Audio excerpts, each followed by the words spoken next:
Today we're going to talk about the tea to butter method, which is all about demonstrating water and paint ratios when it comes to painting with watercolor. So if you've been struggling, your mixes are too watery or maybe they're too thick, this is for you. When I got started with watercolor, I really struggled to understand water to paint ratios, the consistency that you needed in order to paint something. I really wanted someone to tell me like how many milliliters of water should I be adding to this blob of paint. But the reality is that's just way too hard to do because we're going to be using different brands of paint, different qualities, different pigments that reactivate differently or are darker than others. The humidity in your climate's different from mine. So giving you an exact measurement of water to use is just going to be fruitless. So instead, I'm going to take you through an activity where you can just create a range of 5 different consistencies, and it is called the tea to butter method. And this is going to help you with understanding what the color should look and feel like on the palette and on the paper so that you know when you need to go to paint something what to aim for. Now, did I invent this method? No, absolutely not. This is by Joseph Zbukvic. Hope I didn't just butcher the pronunciation of that name. I'll put it on the screen. This was in one of his books and it's just become a really great teaching method for people who are new to watercolor. So I'm going to show you what those consistencies look like on the palette, on the paper, on dry, but also let's put them into some wet paint as well, or into some water. Water is wet. Okay, great. Now we're going to do this test with the world's best color. What is it, everyone? Payne's Gray, of course it is. Yummy, delicious. I'm going to be showing you this with fresh paint from the tube because that is how you're going to get the darkest possible value and the thickest consistency like butter. If you are someone who uses pans, which I am, I don't use tubes typically, just note that you're never going to quite get the same buttery consistency as fresh tube paint from a pan because this is already hard, right?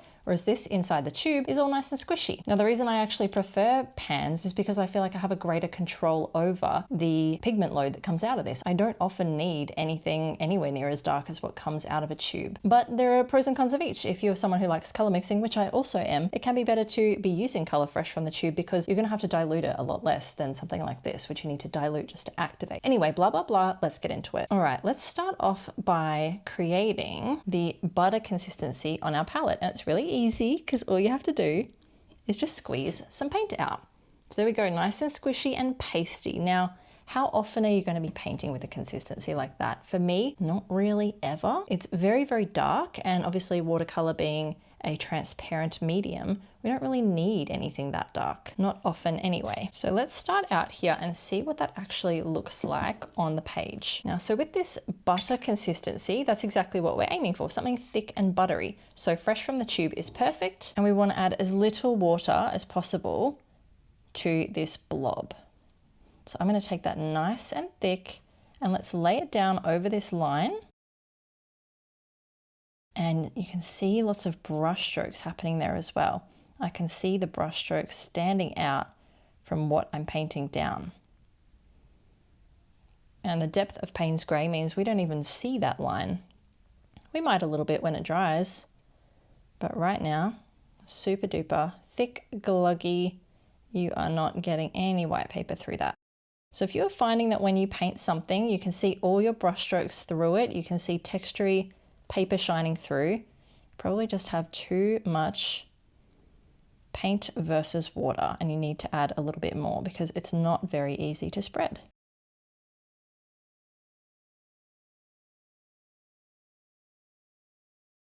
You can see here I'm having a real hard time getting this circle down without the paper shining through.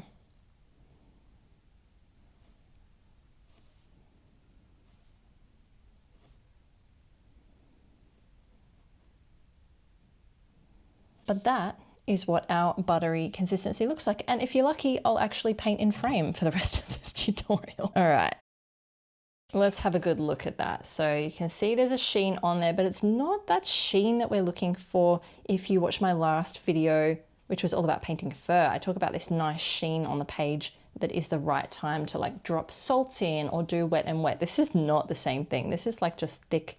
It looks like acrylic paint or something. It's not the right kind of sheen that we're looking for usually. I'll just paint it on the table. Things are going really well. All right, let's continue. So I'm going to put another little blob down here and we're going to add some more water to this one. And this is going to be our cream consistency. So you want to move from butter And we want to get something a little bit smoother. I'm going to dip into my water and let's just mix this through. This time I don't expect to see any sort of rough lines, any jagged edges or brush strokes through it.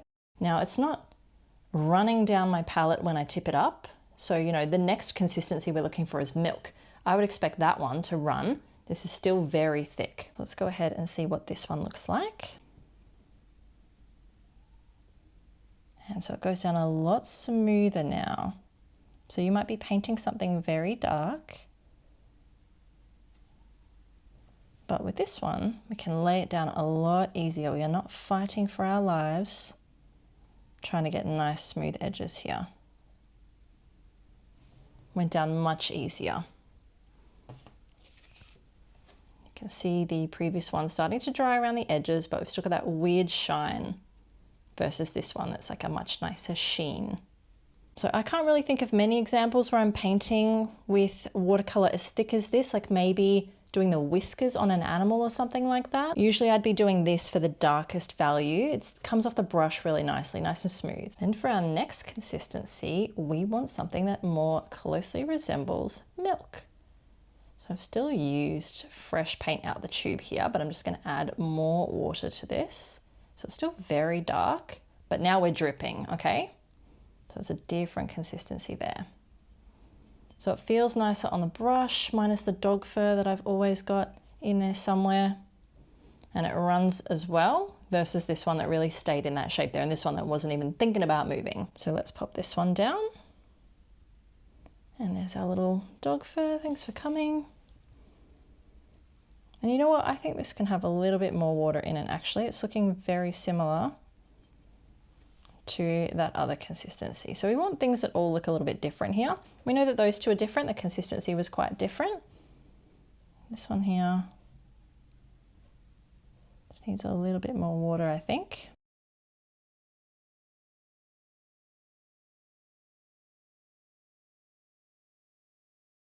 And with that, adding water, we are going to lighten the value of the color as well. You can actually see some color coming through. So hopefully you can see the difference between the sheens there. I mean, this one is nearly dry, whereas this still looks shiny, right? And this was painted more recently than this. So this is not the right kind of sheen that we're after. I'm looking for something more like this one here in the middle. Well, will be in the middle, but we are looking for coffee next. And the good thing about this activity is I am not a tea or coffee drinker, so what would I know? But we're basically looking for an even runnier version of what we just had with the milk. So you can feel the difference on your palette. When you start mixing water through the color that you had, it starts to just feel a lot less resistant.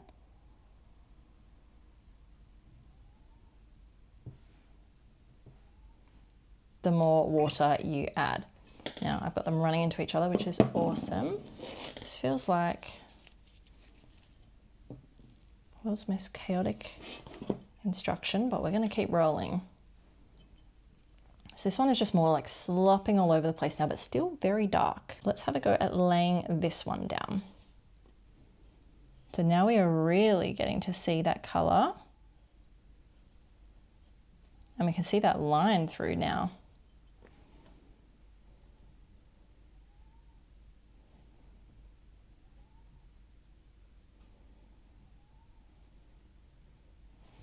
And I would say this, as well as the tea that we're about to do next, are the consistencies that I work with the most, like this end of the scale. This is what I'm generally painting with the most. Again, we see that nice sheen. You can see how this one down the end is still shiny, while the two next to it have already dried in those circles. And next we're going to finish with tea, and I'm almost tempted to just take from the others instead of adding a blob, but maybe if we just add the smallest blob ever, more than I intended, but let's just roll with it.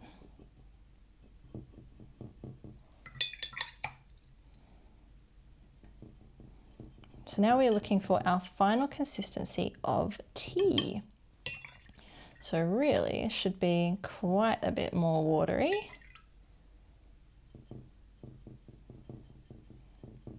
And you can just grab this and pull it out if it's too dark and not feeling tea-ish enough for you. You can just grab that there and lay it down. And now we've got a lot of transparency happening.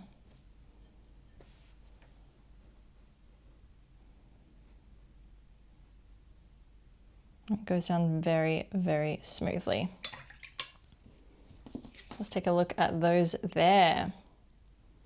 So we've got tea, coffee, milk, cream, and butter.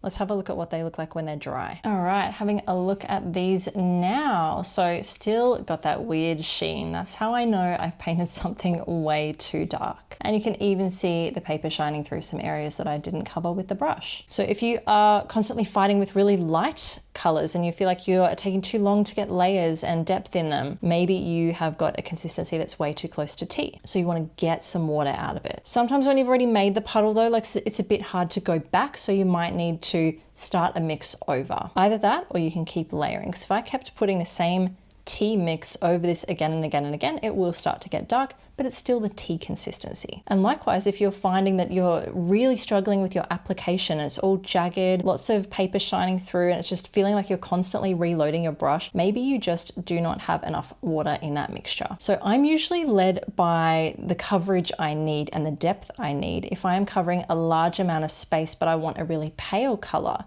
then I am aiming for tea. If I'm doing like a base layer on an animal, I'm probably aiming somewhere in the middle here. I do need some depth in some areas, but I still want it to go on smooth and have some time to work with it. Versus down here, I very infrequently use this kind of consistency. Like I mentioned, maybe something for whiskers or pupils in the eye. So I'm using it in such a small area that you're not going to see all of these jagged details shine through, and it's not going to be tedious to try and cover a large space with something that's really difficult to apply. So please have a go at this activity so you can physically feel the resistance on the palette and on the paper. It is the best way to learn. Not only that, you're going to learn a lot about the color that you use. So try and use something that does have a lot of depth. You know, we can see how light Payne's gray is here, and it gets even lighter than that, all the way to how very dark it can get. You inadvertently create a bit of a value chart as well while you're at it. So you learn about how far you can stretch that particular color. What I want to show you now is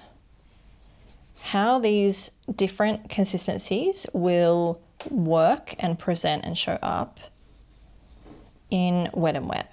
So I'm going to wet this paper down.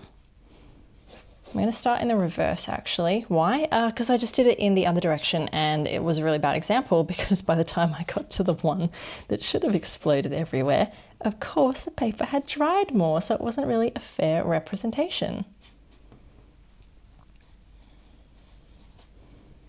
So we're going to start with the tea this time, because by the time we get to the other one anyway, it's not going to do as much. I mean, I can show you it if you really want to see. But let's try and make this as representative as possible. And that's something you have to keep in mind as well, is how far from the point that you wet down the page did you apply this color?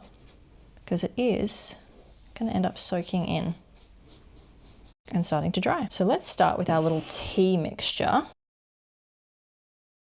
Just get that nice and loaded up. And we want to just drop this fully loaded into the water here. Let's get some more. And it is sort of exploding outwards.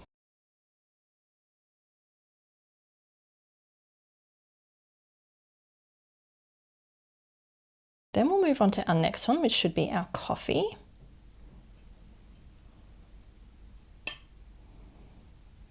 At this point, my coffee and my milk have kind of all become one on the palette, so I'm going to try and get a little bit more water into this one.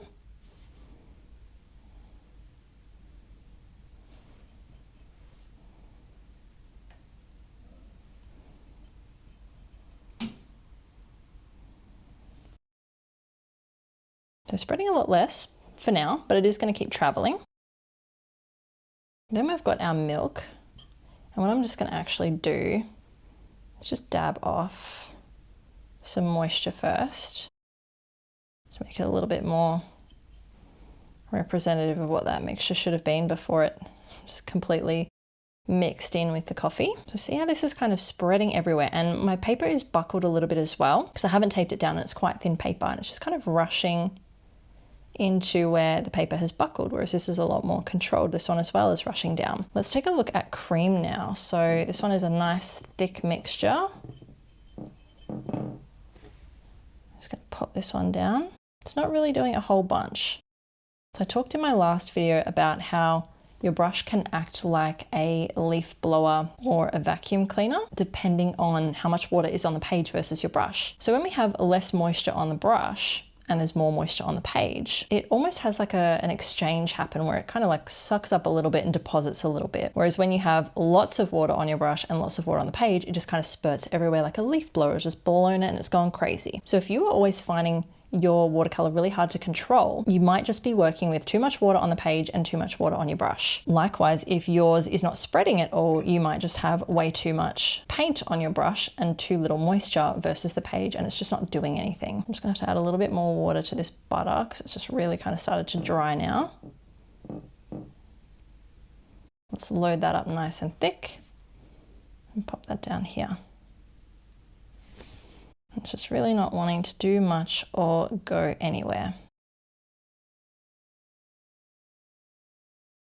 So while we let these things do what they want, let me chat to you about something I was yapping about in the first experiment that I abandoned and have now just let go wild next to me. So this is the first one I did and I just left it off to the side, hence why it's all kind of just dribbled down here. But by the time I got to the tea, the page had already started to dry a lot, so it wasn't actually showing you a fair representation of like how crazy tea in a wet area behaves. These kind of all started to, like, these look more like this than this one does, right? So that's why I wanted to do it backwards and start with the most wet in wet so that you can actually see what it really becomes like. And you know, you can see with these ones, they still behave quite similarly, but obviously when I did them when the paper was the wettest versus this when the paper had started to dry, you know, it doesn't spread as far. So let's turn this one around and have a look at those babies. So what I was saying when I was doing this one and having a yap was something you need to be mindful of is if you feel like you are constantly dipping in and out of water and it's taking forever to like cover an area of the page, it might actually be a limitation with the brush that you're using. If you use a more plasticky kind of nylon bristled brush, it's not going to hold a lot of water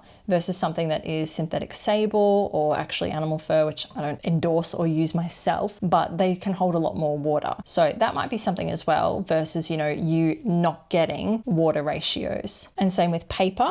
This is pretty thin paper. When I move to 300 GSM paper, it's a lot thirstier. So I might be applying the same amount of water as I normally do with my 185 GSM paper and just find that it's just getting absorbed so much quicker because it's a really thirsty paper and there's more intense valleys for it to kind of get sucked into, more surface area. So you might need to adjust your water ratios there as well. So these are really fun experiments to try to get to know your supplies, understand how they work. But just bear in mind when you start subbing different things in and out, a lesser quality paint, a different quality brush, thicker paper, things are going to behave differently again. So I always try and encourage beginners to just pick a staple set of supplies and stick with them because that is the best way you're going to gain control over them sooner and competence.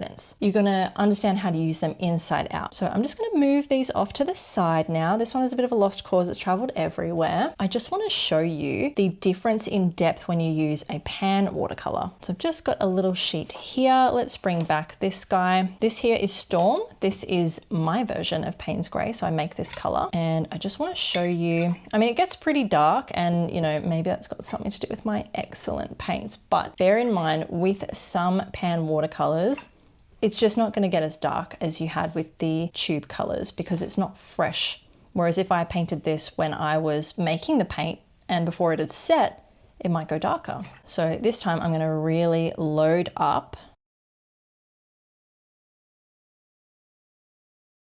and try and have as little moisture in there. I can dab off on paper towel just to try and get that nice and thick color. But it's just not going to be as similar to butter as the thick, fresh tube paint. It's pretty good though. And of course, if I just rinse my brush off as well, we can get a look at tea there. So it's really not too bad, but again, it's just going to depend on the type of pan paint. I make this, I feel like they're really easy to activate and very packed with pigment, but just bear in mind if you are going to be painting with pan colors, naturally they just become more diluted because why? You have to activate them with water first. So you may not be able to achieve that super deep buttery consistency like you can with tube paint, but I don't really think it matters because I think there are so few instances when you actually need to paint like that in watercolor. Really depends what you're painting though. So there you go, a bit of a crash course into watercolor ratios and consistencies. Please give these activities a go. It is a great way to get to know your supplies and to understand how much paint versus how much water you need, because it is just going to vary between every single person. I can't give you exactly how many milliliters of water to add to a little blob of paint. You need to experience and feel it on the palette and the paper for yourself. I'll see you in the next one.